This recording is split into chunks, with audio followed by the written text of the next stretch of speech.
غزوہ خیبر کے موقع پر ایک چرواہا حضور اقدس صلی اللہ علیہ وآلہ وسلم کی خدمت میں آیا۔ وہ چرواہا یہودیوں کی بکریاں چرایا کرتا تھا۔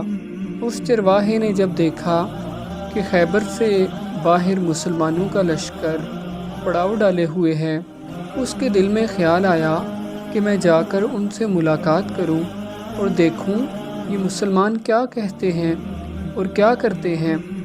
چنانچہ بکریاں چراتا ہوا مسلمانوں کے لشکر میں جا پہنچا اور ان سے پوچھا، تمہارے سردار کہاں ہیں؟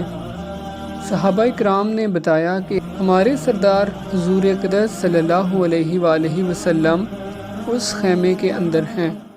پہلے تو اس چرواہے کو ان کی باتوں پر یقین نہ آیا۔ اس نے سوچا کہ اتنے بڑے سردار ایک معمولی سے خیمے کے اندر کیسے بیٹھ سکتے ہیں۔ اس کے ذہن میں یہ تھا کہ آپ اتنے بڑے بادشاہ ہیں تو بہت ہی شان و شوکت ٹھاٹ باٹ کے ساتھ رہتے ہوں گے، لیکن وہاں تو کھجور کے پتوں کی چٹائی سے بنا ہوا خیمہ تھا۔ خیر وہ اس خیمے کے اندر آپ سے ملاقات کے لیے داخل ہوا اور آپ صلی اللہ علیہ وآلہ وسلم سے ملاقات کی۔ اس نے پوچھا، آپ کیا پیغام لے کر آئے ہیں اور کس بات کی دعوت دیتے ہیں؟ حضور اکرم صلی اللہ علیہ وآلہ وسلم نے اس کے سامنے اسلام اور ایمان کی دعوت رکھی اور اسلام کا پیغام دیا۔ اس نے پوچھا، اگر میں اسلام کی دعوت قبول کر لوں تو میرا انجام کیا ہوگا اور میرا کیا رتبہ ہوگا؟ حضور اقدس صلی اللہ علیہ وآلہ وسلم نے فرمایا، اسلام قبول کرنے کے بعد تم ہمارے بھائی بن جاؤ گے اور ہم تمہیں گلے سے لگا لیں گے۔ اس چرواہے نے کہا، آپ مجھ سے مذاق کر رہے ہیں؟ میں کہاں اور آپ کہاں؟ میں ایک معمولی سا چرواہا ہوں اور میں ایک کالا حبشی انسان ہوں۔ میرے بدن سے بدبو آ رہی ہے، ایسی حالت میں آپ مجھے گلے کیسے لگا لیں گے؟ حضور اقدس صلی اللہ علیہ وآلہ وسلم نے فرمایا، ہم تمہیں ضرور گلے سے لگا لیں گے اور تمہارے جسم کی سیاہی کو اللہ تعالیٰ سفیدی سے بدل دیں گے اور اللہ تعالیٰ تمہارے جسم سے اٹھنے والی بدبو کو خوشبو سے تبدیل کر دیں گے۔ یہ باتیں سن کر وہ فوراً مسلمان ہو گیا اور کلمہ شہادت پڑھ لیا۔ اس کے بعد اس نے حضور اقدس صلی اللہ علیہ وآلہ وسلم سے پوچھا، یا رسول اللہ صلی اللہ علیہ وآلہ وسلم، میں کیا کروں؟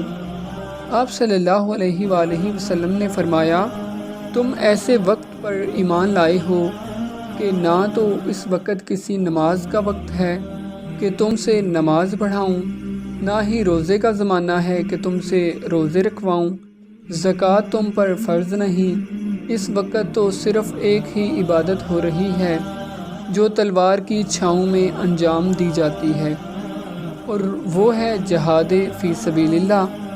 اس چرواہے نے کہا، یا رسول اللہ صلی اللہ علیہ وآلہ وسلم، میں اس جہاد میں شامل ہو جاتا ہوں، لیکن جو شخص جہاد میں شامل ہوتا ہے اس کے لیے دو میں سے ایک صورت ہوتی ہے، غازی یا شہید۔ تو اگر میں اس جہاد میں شہید ہو جاؤں تو آپ میری کوئی ضمانت دیں گے؟ حضور اکرم صلی اللہ علیہ وآلہ وسلم نے فرمایا، میں اس بات کی ضمانت دیتا ہوں، اگر تم اس جہاد میں شہید ہو گئے تو اللہ تعالیٰ تمہاری بخشش فرما دے گا اور تمہیں جنت میں پہنچا دے گا، اور تمہارے جسم کی بدبو کو اللہ تعالیٰ خوشبو سے تبدیل فرما دے گا اور تمہارے چہرے کی سیاہی کو سفیدی میں تبدیل فرما دے گا۔ چونکہ وہ چرواہا یہودیوں کی بکریاں چراتا ہوا وہاں پہنچا تھا، اس لیے حضور اقدس صلی اللہ علیہ وآلہ وسلم نے فرمایا، تم یہودیوں کی جو بکریاں لائے ہو انہیں جا کر واپس کر دو، کیونکہ یہ بکریاں تمہارے پاس امانت ہیں اور مسلمان امانت میں خیانت نہیں کرتے۔ اس بات سے آپ اندازہ لگائیے، جن لوگوں کے ساتھ جنگ ہو رہی ہے، جن کا محاصرہ کیا ہوا ہے، ان کا مال غنیمت ہے، لیکن چونکہ وہ چرواہا بکریاں معاہدے پر لے کر آیا تھا اس لیے آپ صلی اللہ علیہ وآلہ وسلم نے حکم دیا پہلے وہ بکریاں جا کر واپس کر دو، پھر آ کر جہاد میں شامل ہو جانا۔ چنانچہ اس چرواہے نے جا کر بکریاں واپس کر دیں اور آ کر جہاد میں شامل ہو گیا اور جام شہادت نوش کیا۔ جب جنگ ختم ہوئی تو حضور اقدس صلی اللہ علیہ وآلہ وسلم لشکر کا جائزہ لینے لگے۔ ایک جگہ آپ نے دیکھا کہ صحابہ کرام کا مجمع اکٹھا ہے۔ جب آپ قریب پہنچے تو ان سے پوچھا، یہ کیا بات ہے؟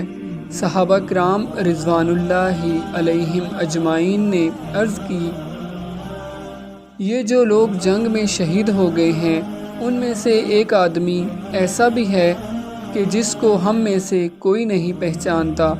ہمیں نہیں معلوم یہ شخص کون ہے اور کہاں سے آیا ہے۔ آپ صلی اللہ علیہ وآلہ وسلم نے فرمایا، مجھے دکھا دو۔ جب آپ صلی اللہ علیہ وآلہ وسلم نے دیکھا تو فرمایا، تم اس شخص کو نہیں پہچانتے مگر میں اس کو پہچانتا ہوں۔